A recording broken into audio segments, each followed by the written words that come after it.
আসসালামু আলাইকুম। আশা করি আপনারা সবাই ভালো আছেন। তো বেশ কিছুদিন ধরে সেন্ট মার্টিনের ব্যাপারে বেশ একটা আলাপ আলোচনা হচ্ছে। এর কারণ হচ্ছে যে আহ, নভেম্বর মাস চলে আসছে। অলরেডি নভেম্বর মাসের আজকে 12 তারিখ, এখনো সেন্ট মার্টিনে পর্যটক যাওয়ার অনুমতি দেওয়া হয়নি।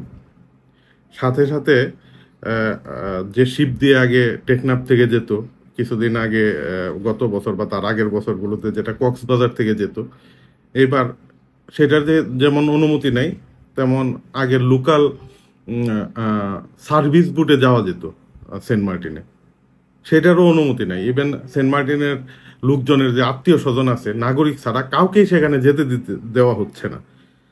তো এটা সরকারি সিদ্ধান্তে বা পরিবেশ মন্ত্রণালয়ের সিদ্ধান্তে, কার সিদ্ধান্তে আসলে জানি না, বাট যেতে দেওয়া হচ্ছে না। সেটা নিয়ে বিভিন্ন সময় বিভিন্ন নিউজে আমরা দেখেছি। তারপর সরকার আসলো একটা ডিসিশনে যে সেই জায়গায় নভেম্বর মাসের কোনো এক সময় থেকে পর্যটক যেতে দেওয়া হবে। প্রতিদিন ম্যাক্সিমাম 2000 পর্যটক যেতে দেওয়া হবে এবং তারা রাতে থাকতে পারবে না। ডিসেম্বরে ডিসেম্বর থেকে পর্যটকরা রাতে থাকতে পারবে।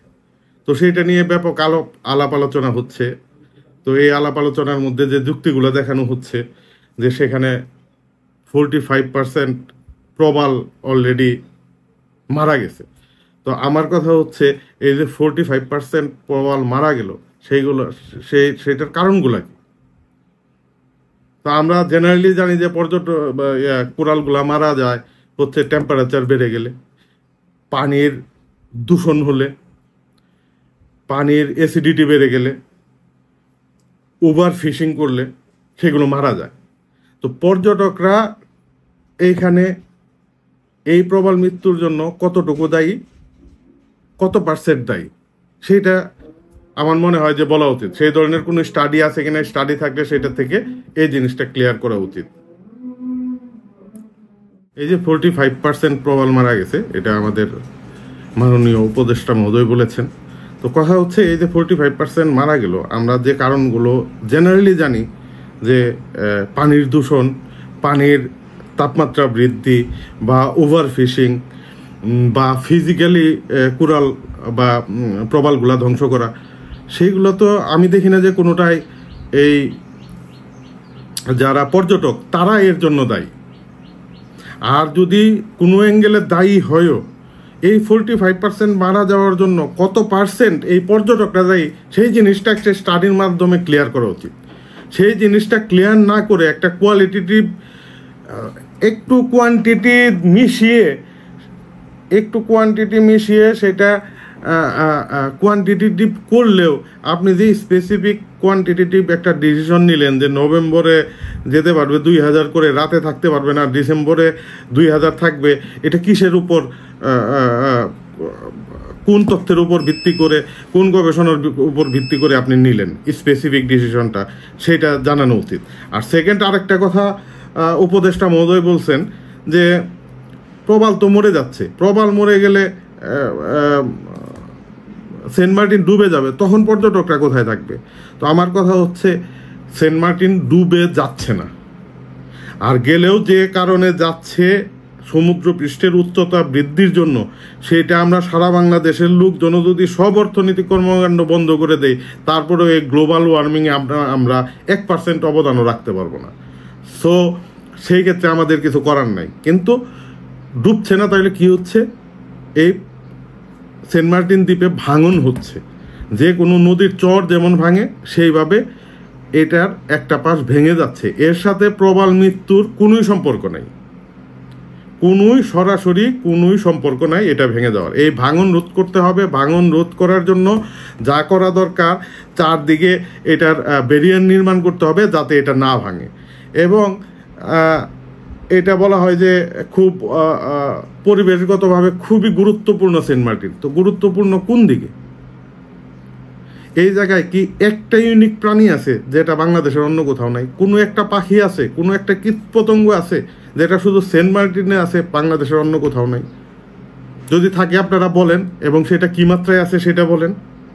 আর একটা কথা বলা হয় বিপন্ন প্রজাতির কচ্ছপ। এটা একটা ছোট দ্বীপ, হার্ডলি 7-8 স্কোয়ার কিলোমিটারের একটা বা 10 স্কোয়ার কিলোমিটারের একটা ছোট দ্বীপ। এইটার জন্য আপনার বিপন্ন প্রজাতির কচ্ছপ আরও বিপন্ন হয়ে যাচ্ছে এই জায়গায় পর্যটক গেলে।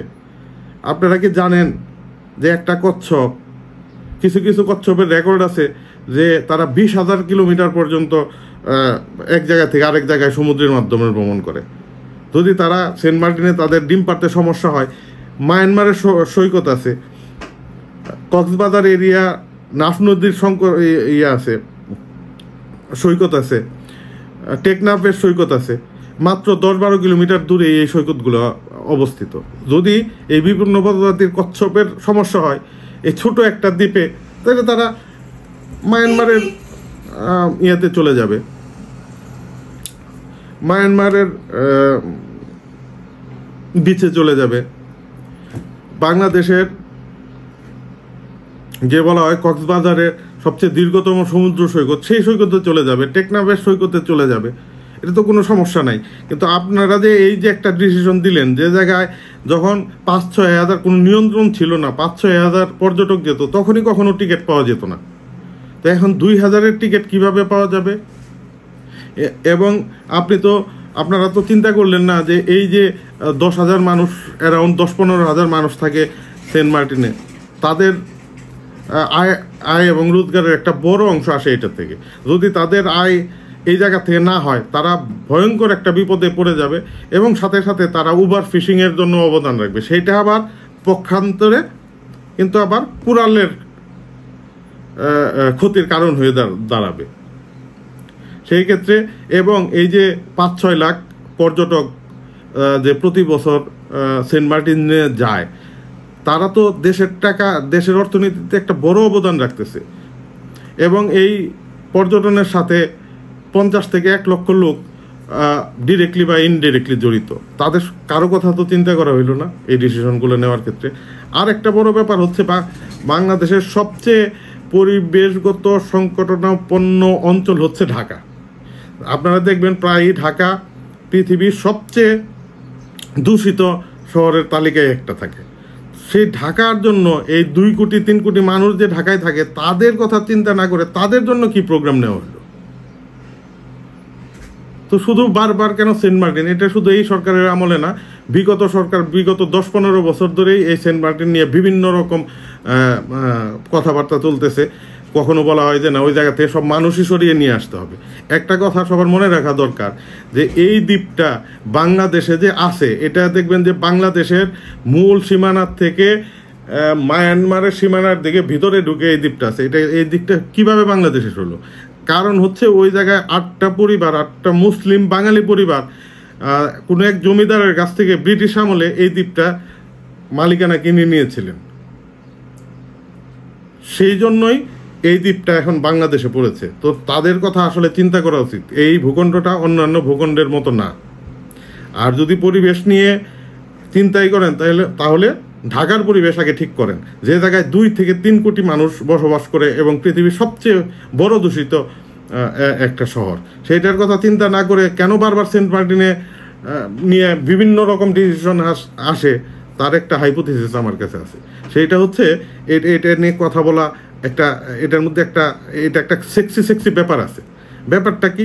মনে করেন গরিবের 2 তরুণী যদি বস্তির পাশে মারামারি করে, এটা কিন্তু আপনি ভিডিও করে দিলে ভাইরাল হবে না। কিন্তু গুলশান বনানীতে যদি বড় লোকের সুন্দরী মেয়ে 2জন ঝগড়া করে, সেটা যদি আপনি কোনোভাবে ভিডিও করতে পারেন, দেখবেন পরের দিনই ভাইরাল হয়ে গেছে। তো সেই রকমই সেন্ট মার্টিন যেহেতু একমাত্র একটা সুন্দর দ্বীপ, একমাত্র নীল পানির দ্বীপ যেটা বাংলাদেশে আছে, সেইটা নিয়ে কথা বললে একটা মনোযোগ পাওয়া যায়। সেই মনোযোগ পাওয়ার জন্য মনে হয় যে অনেকে, বা ভাইরাল হওয়ার জন্য অনেকে এটা নিয়ে বিভিন্ন রকম কথা বলতেছেন মিডিয়াতে, বা এটা নিয়ে বিভিন্ন রকম ডিসিশন দিচ্ছেন। আর একটা কথা বলা হয়েছে যে থাইল্যান্ড তার ক্র্যাবি আইল্যান্ড বন্ধ করে দিয়েছেন। তো থাইল্যান্ডের দ্বীপ আছে 1400-র উপরে, তাদের 1টা থেকে 5টা দ্বীপ বন্ধ করে দিলে কিছুই আসে যায় না। কিন্তু বাংলাদেশের নীল পানির একমাত্র দ্বীপ হচ্ছে এই সেন্ট মার্টিন। এটা বন্ধ করে দিলে অনেকের অনেক কিছু আসে যায়। সো এটা নিয়ে এইরকম হঠকারী ডিসিশন নেওয়ার আগে আরও চিন্তা করা উচিত যে কোন স্পেসিফিক জিনিস কতটুকু ইম্প্যাক্ট ফেলছে এবং সেটা কিভাবে মিটিগেট করা যায়। এবং সবার আগে যেটা করা উচিত, এখনই এটার ভাঙন রোধ করার জন্য বড় ধরনের একটা ব্যারিয়ার নির্মাণের প্রজেক্ট নেওয়া উচিত। এবং যদি সমুদ্রের উচ্চতা বেড়ে এটা তলিয়ে যাওয়ার অবস্থা হয়, তাহলে প্রয়োজনে মালদ্বীপের মতো অন্য জায়গা থেকে মাটি বালি নিয়ে এটার উচ্চতা বৃদ্ধি করা উচিত, যাতে এটা ডুবে না যায়। কারণ এই দ্বীপটার একটা স্ট্র্যাটেজিক এবং ইকোনমিক একটা বড় ভ্যালু আছে। সো সেইগুলো আগে করা উচিত। আমার মনে হয় এই ধরনের পর্যটক বন্ধ করে দেওয়ার মতো একটা ডিসিশন এত হালকাভাবে কোনোভাবেই নেওয়া উচিত না। তো যাই হোক আশা করি আমাদের সম্মিলিত প্রচেষ্টা এরকম হঠকারী একটা ডিসিশন কার্যকর হবে না, এবং বাংলাদেশের মানুষ নির্বিঘ্নে ওই জায়গায় যেতে পারবে। তো সবাইকে ধন্যবাদ, ভালো থাকবেন, আসসালামু আলাইকুম।